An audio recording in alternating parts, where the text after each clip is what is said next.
Hello and welcome again to Learn English with David. Today we're going to look at some business English. Specifically, we're going to be looking at emailing and something that I find quite interesting. I get involved in quite a few business emails between my customers and communication with English companies or native speakers or, uh, or awkward situations that people get into.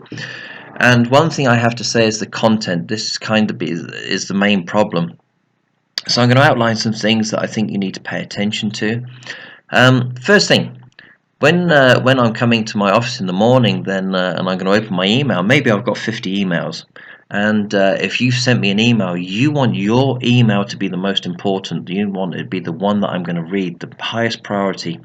So the first thing we need to do is look at the title. Um, if we're going to send something like business contact or new work or sales or something like that, then yeah, it might get a read, but you need something that's going to actually get somebody's attention a little bit more.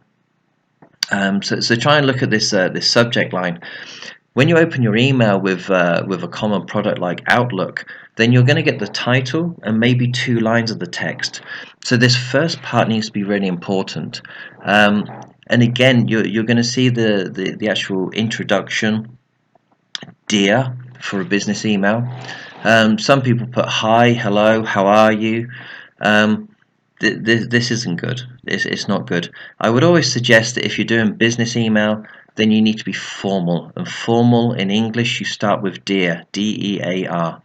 It might sound strange in other languages, and I've seen and reviewed many emails from companies, and they don't like this dear, so they just write hello, hi. Hi. This is slang. It's not a very good way of starting it. It puts you in a bad situation before you've even begun.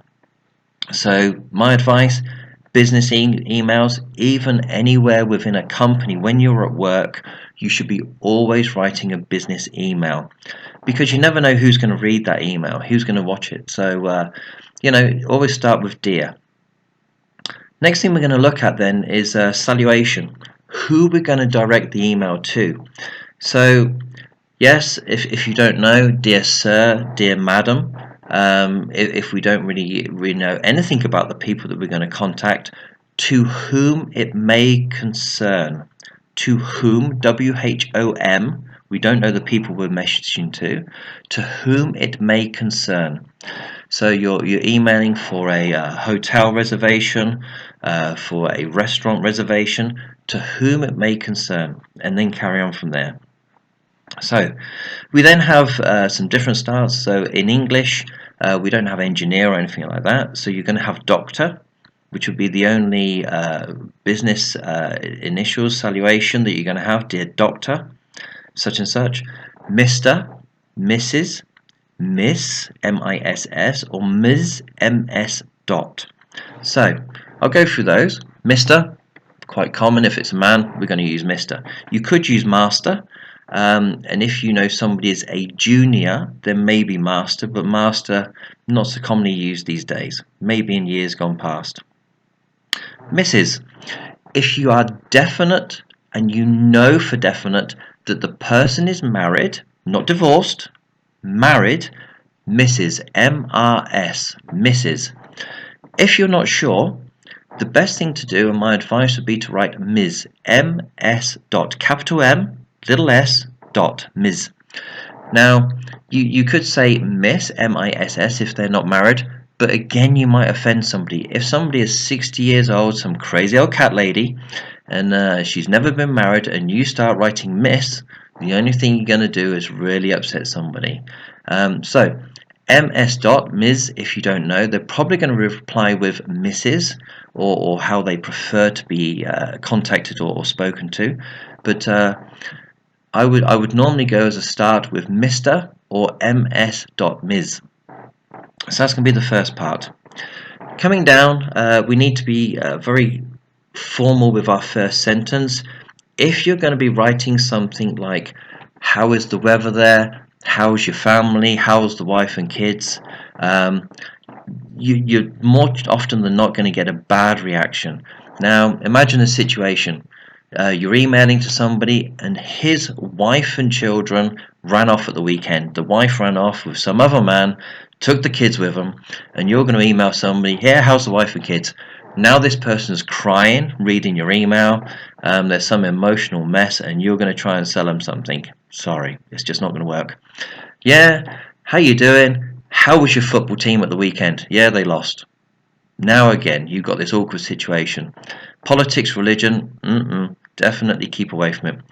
I'm going to be writing the first part of my email and keeping it very straight to the point. We're offering you a good deal.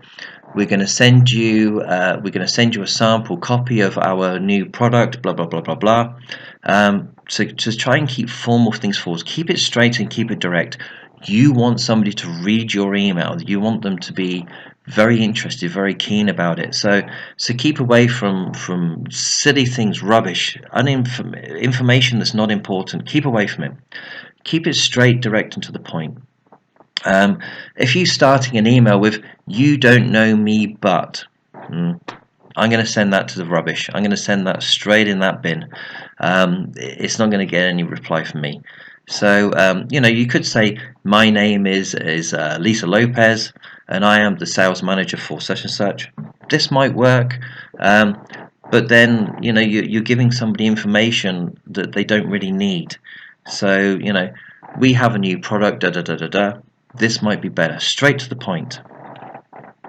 So something then I'd probably go into is the difference between a formal email and an informal email. So formal email is going to be business. Informal, we're going to be messaging somebody to ask them if they want to come to the pub for a drink. So formal email should be in a specific format, and this is the thing I'm trying to say to you now. So the start, the middle, and the end, with dear at the beginning, and the end, yours faithfully, yours sincerely, something like this. It should be in a specified format. You should avoid the use of unnecessary words. Why are you wasting your time writing an email with something about the weather? Does it really matter? No. Straight and to the point. You should get the information down on that email. Relevant and objective. It should only be information that you want the customer to know. Don't waste time. Complex and thorough.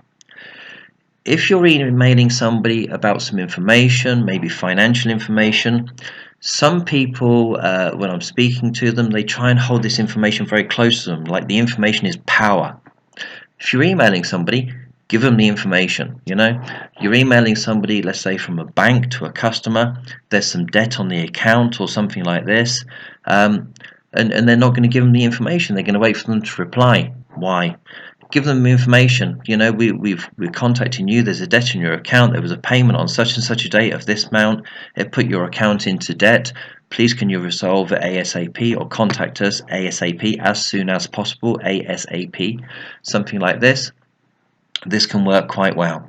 So complex and thorough, gives them more information. The last thing you want to be doing is write another email for another 10, another 15 minutes of your day just because you didn't put the information in the first email.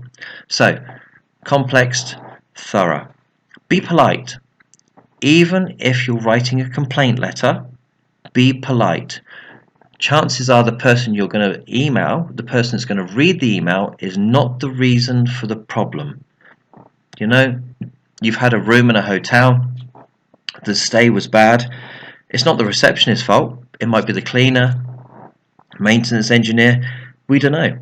So just be nice. The last thing you want is to upset the person you're going to communicate with, because that person is then going to react in a very different way to what you expect. And so try and be polite. Try and be nice.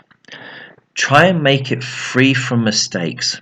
Something that I'd advise if you're using a mail server software, whichever one it is, Outlook, Thunderbird, whichever, I would always try and write an email in something that we know, a word processor software, Microsoft Word, something like this. Change the settings, review settings, something like this, change them into English, change them into British English. There's about 15 different English, Jamaican, Barbados, you name it, Indian. British English. if you're going to choose, or American if you're going for American English. Something that's standardized. Change language, then copy and paste it after you've written the email into your Outlook or whichever one you were using, and then send it. So something I'd advise there. Free from mistakes. The last thing you want is somebody looking at your grammatical errors, or spelling or something stupid. Avoid slang. Hi, hey, avoid. Phrases or sexist or racist terms. The last thing you want to do is upset somebody, so keep away from anything like this. And that's probably going to be a good thing. Now, the most important bit for me is the end of an email, how we finish the email. Now, Central Europe, some of the places that I've been to, and I've been teaching English, the most common thing that I see on the end of the email is best regards. Yeah, some English people do it as well. It's lazy and it's horrible. Best regards. Do you know, the worst thing is abbreviation, BR. Why? You've taken all that time to write an email, BR, best regards. They can't even write best regards. It's horrible. Lazy, lazy, lazy. Take the time, make the effort. Best regards. Now, imagine the situation. We're going to a ball, we're going to some dance, and my lovely wife, virtual, can't be with me, but she knows you. She's going to be sending her regards. So I'm going to say, yeah, my wife sends you her regards. Best regards? Best feelings? Feelings of love? Mwah. You're putting a kiss on the bottom of the email. For me, it's horrible, especially if you're writing a complaints letter. Yeah, I bought a car from you. The wheels fell off, the engine blew up. Best regards, with love. Mwah. Da. Lovely. So, finishing an email. Dear at the start, at the end, yours sincerely. Truly yours. Yours truly. Americans flip them. So I would say yours sincerely, Americans sincerely yours. No problem with it. It's just American way of finishing it. Yours truly, truly yours. Americanized. So faithfully, hopefully. I'm sending you some information on the email. I'm going to write on the bottom, yours faithfully. I'm being faithful to you. I'm being honest to you. I'm writing you an email, and on the email I'm asking you to send me some information. Yours hopefully. Hopefully you're going to send it to me. Yours hopefully. Okay, eventually when we come down this list, after about 5 or 6 emails, you might get to this: regards, best regards, kind regards, cordially, warm wishes, warm regards, affectionately, with love. Who knows? But that's the best thing I can probably say to you. Now, at the present time with COVID 2020, 2022, we've got a big issue. You're emailing to people. Maybe they're ill, maybe they're suffering, maybe they're dead, unfortunately. So how are we going to end it? First thing, with sympathy, deepest sympathy, with condolences, if they're dead, with condolences, very sincerely in deepest sympathy, with condolences in sympathy. Something like this. Sorry for your loss. We can use these sorts of things in the email. If you write something like I'm thinking about you, that conjures up, that creates different thoughts in my head. So maybe something not like that. Condolences, deepest sympathy. Write the email from us. We the company, not I the individual. Something that came up a few years ago with an insurance claim, and a lady actually responded to a customer and said, I will help you with your problem. Now, it's very nice, but she then took the stance that she will help, not the company will help. The customer then sued the lady because she'd written, I will help you, and the company didn't support her. So always write it from we the company, not I the individual. The other thing to bear in mind, worst case scenario, just before lunch, you're writing the email, you walk out the door at lunchtime, car knocks you over, you're in hospital. One of your colleagues has to get back to the person because you're in hospital. And you wrote, I will get back to you this afternoon. Now you can't. We will get back to you this afternoon. So a few points to remember there. If you have a look below, you can subscribe. I've got quite a few business emails that you can look at, business information you can look at, and we try and help you. Brilliant. Thank you for your time. Bye bye.